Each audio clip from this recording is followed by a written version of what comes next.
Nadawat sa mga katawan ng programang hatod sa City Social Welfare and Development Office at kauban ng Person with Disabilities Affairs o Davao Jubilee Foundation. Pinaagi sa presensya o kahibalo sa mga physical therapist gikan sa Davao Jubilee Foundation, usa ka non-government organization sa pagpangulo ng CMHT Field Officer Marie Grace Labado, RPM, ilalong sa community-based rehabilitation program sa maong organisasyon. Gipahigayon ang duha ka adlaw nga home therapy training alang sa mga ginikanan, guardian o caregiver sa mga kabataan sa pipila ka mga barangay sa syudad nga adunay cerebral palsy. Lakip sa mga barangay nga nahatagan sa mong programa ang barangay Southern Davao, Nanyo, Manay, Santo Niño, Gredo, JP Laurel ug San Vicente. Ang mga tao wala na siya nahadlok. Kay naday na kuan dito na bata, nagi-seizure na, nagkuan na yung laway. Tapos, gikuanan yun na muna, murag siya, yun kayo mangilaing bata. May nangita man po ni ato na tayong sa iyahaman. Pag nangit ka to, nakitaan na mo na siya, yun siya.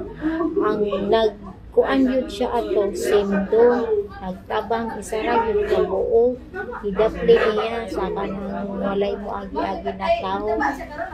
Kaya wag yung nagdoon, wag yung tabang. So, kaning community-based rehabilitation program, we are on our 3rd year diri sa Panabo. So, mao ni siya ang implementation phase wherein nagakandak mig mga training, nagakandak mig mga home visits, home therapy, kay holistic atong approach. Kani siya, kani community-based rehab, first time ni diri sa Panabo, nga partner namo ang LGU, kay mura siya kani ang pilot namo nga LGU, kay duha ra man ni diri og sa South Cotabato. So, on our first year, naga-struggle mi unsaon pagtapok sa mga tao, unsaon na mo pag-reach out sa grassroots, unsaon na mo pag-start sa activity, pero very supportive ang CSWDO, si Ma'am Mayla na adjud ang iyahang kanaganing advocacy niya, na adjud sa iyaha ba nga mag-reach out, na adjud sa iyaha nga mag-tap og mga people nga motabang pud sa amuha, pero kani siya nagsugod manggod siya nga ang LGU among giuna. So mas dali ang command because gikan jud pod sa ilaha ang force, driving force ba for this implementation.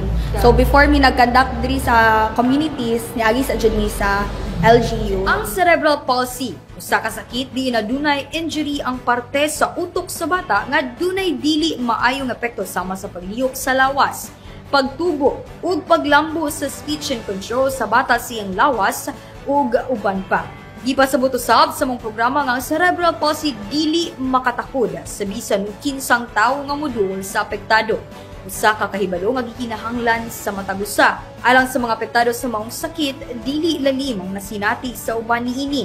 Busa padayon ang pagsuporta sa lokal nga panggamhanan uban ang makugihon nga pagpaningkamot sa City Social Welfare and Development Office ug Person with Disability Affairs sa pagpangulo ni Disability Affairs Officer 1 Myla Villa Aquino ug ang nagkalain-laing organisasyon o mga ahensya sa gobyerno nga makalalay ug makatabang sa mga pamilya dili lamang sa pinansyal nga bahin pinagi sa donations kundi lakip na usab ang kaalam ug dugang kahibalo nga makatabang alang sa paglambo sa paminsar sa mga apektado sa sakit nga cerebral palsy. Kauban sa kamera si Ken Niez, kini si Mau Responso, Special City Information Office Broadcast Services alang sa Frontline News, Panabo. Importante, inform.